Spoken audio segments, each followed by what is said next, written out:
Assalamualaikum warahmatullahi wabarakatuh. Salam sejahtera sekali lagi pelajar sekalian.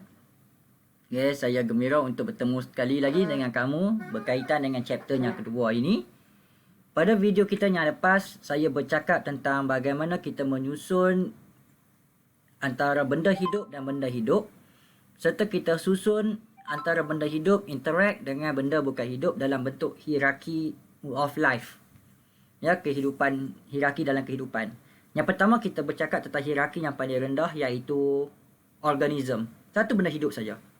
Kemudian dalam satu kumpulan organism, a group of organism within a specific area, kita mula bercakap tentang population. Dan apabila a group of population that occupy the particular area and then they are interact one another, itu adalah community. Dan apabila community ini interact among one another and then interact with non-living thing, yang baru kita bincangkan, ini adalah ecosystem.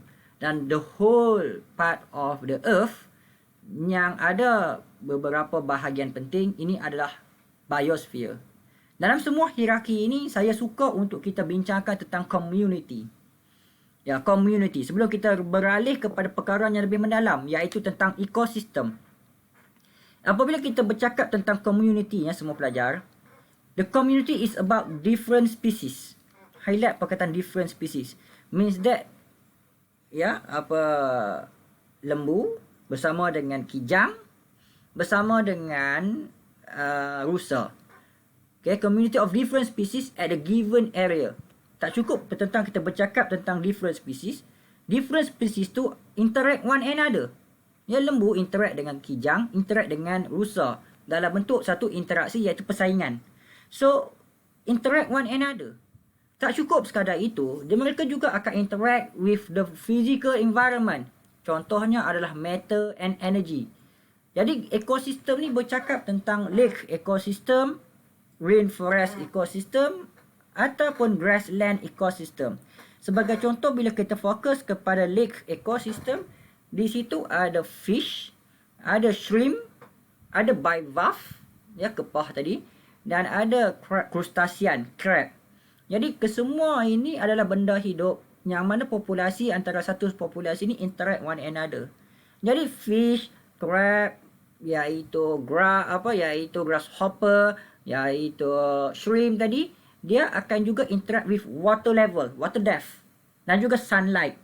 Maka ini adalah interaksi antara species with their physical environment. So that is ecosystem. Jadi hati-hati pelajar, bezakan apakah itu ekologi dan bezakan apakah itu ecosystem. Ecosystem is deal about the community yang mana berbeza-beza interact with their physical environment. That is ecosystem.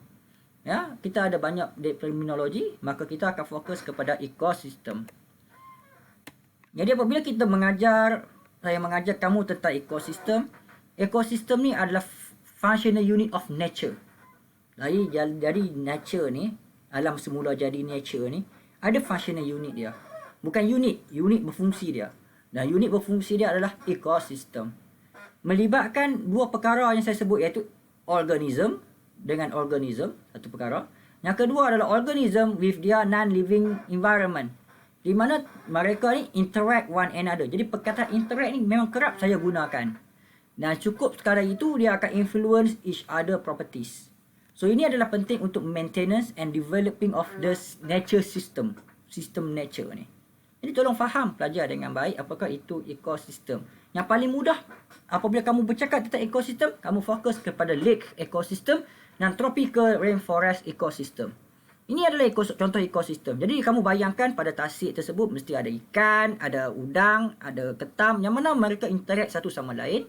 Nah, cukup sekadar itu, mereka juga akan bertindak balas dengan kedalaman air, tentang cahaya matahari, tentang batuan-batuan yang ada di tepi tu. Itu adalah ekosistem. Dapat bayangan tu, mudah kamu faham. That is ekosistem. Bila bercakap tentang biosphere, besar lagi.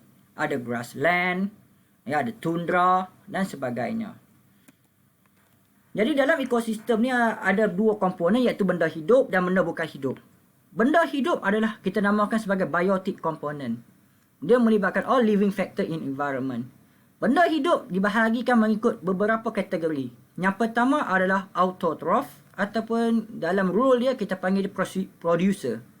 Autotroph is organism that able to make their own organic compound. So autotroph able to make their own organic compound daripada inorganic material. Contohnya dia buat gula, sugar daripada carbon dioxide, from the carbon dioxide. Dan dia ada do not eat. Dia tak makan others organism. Ada dua jenis autotroph. Autotroph yang pertama adalah dapat buat makanan sendiri daripada sumber cahaya matahari. The first one is photoautotroph. Photoautotroph is used like as a source of energy. Dia gunakan cahaya sebagai sumber tenaga dia, bukan sumber makanan dia, sumber tenaga dia to synthesize the food. Dan dia akan gunakan proses photosynthesis. The second one is chemoautotroph. Chemoautotroph, dia tidak gunakan cahaya. They use inorganic chemical, iaitu redox reaction. Dalam kimia kita belajar redox reaction as a energy source. Contohnya adalah Nitrosomonas species, iaitu nitrifying bacteria yang akan gunakan ammonium untuk jalankan penghasilan makanan dia. Ya, jadi proses ni kita panggil chemosynthesis. Jadi Nitrosomonas ni hati-hati cara tulis dia. Jangan kamu italikkan, kamu buat macam biasa, cuma kamu underline Nitrosomonas. Selain daripada kita bercakap tentang pengeluar, producer. Selain daripada producer, jadi tumbuhan-tumbuhan hijau dan juga semua bakteria pembuat makanan tu, dia akan disumber makanan kepada organisma lain. So, organisma yang memakan organisma lain, organism that feed on other organism adalah consumer. So, consumer ni pelbagai. Consumer ni categorized sebagai herbivore if they consume plant. The consumer is called as carnivore if they are consume herbivore or other carnivore. Ni carnivore. Dia jadi yang ni pemakan daging ya. Dia makan herbivore, dia makan lembu dan juga dia boleh makan makanan lain ya, dalam bentuk carnivore lain. So berikutnya ada yang kita categorize sebagai omnivore. Omnivore ni dia can eat both, eat plant and animal. Dan ada lagi satu detritivore, sekiranya dia makan benda yang dah mati ya. So feed on the dead organic matter. Okay, ataupun fragment. Contoh detritivore ni earthworm, makan daun-daun yang jatuh. Maggot, makan daging yang mereput. Beetle dan crab ya, beetle ni adanya makan najis ya, dan crabs. Dan ada lagi satu yang lebih besar daripada detritivore, iaitu decomposer. Dia hampir sama, decomposer dengan detritivore ni hampir sama. Namun decomposer ni organism yang break down dead organic material. Yang ni organic matter. Yang ni break down dead organic material. Dan kamu kena hurai lebih mendalam, convert into inorganic. Ya, contohnya dia makan bangkai, dan dia tukar bangkai tadi ni kepada carbon dioxide. Berbeza dengan ni, dia makan bangkai dan untuk dia kenyang. Yang ni dia makan bangkai dan dia akan tukar bangkai kepada carbon dioxide, iaitu carbon dioxide ni inorganic material. Contohnya adalah saprophytic fungi ataupun saprophytic bacteria. So jelas kat sini ya, kesemua kelima-lima terminologis itu. Tadi kita bercakap tentang benda hidup, iaitu kita ada producer, kita ada consumer. How about abiotic? Abiotic pula adalah non-living factor.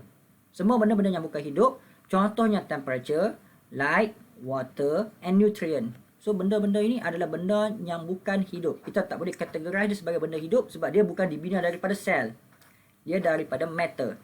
Jadi kesemua benda bukan hidup ini dibahagikan kepada 3, atmosphere, hydrosphere dan lithosphere. So kamu tahu atmosphere ni adalah udara, air layer.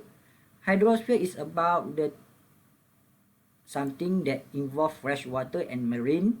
And lithosphere is about the land and soil, also sediment. So daripada this figure you can see this is atmosphere, air layer. This is hydrosphere, involve a marine or fresh water. Then involve lithosphere, iaitu soil. So nanti kita akan bincangkan bagaimana kesemua ni interact one another dalam pelajaran yang akan datang. Jadi assalamualaikum warahmatullahi wabarakatuh. Salam sejahtera semua. Bye.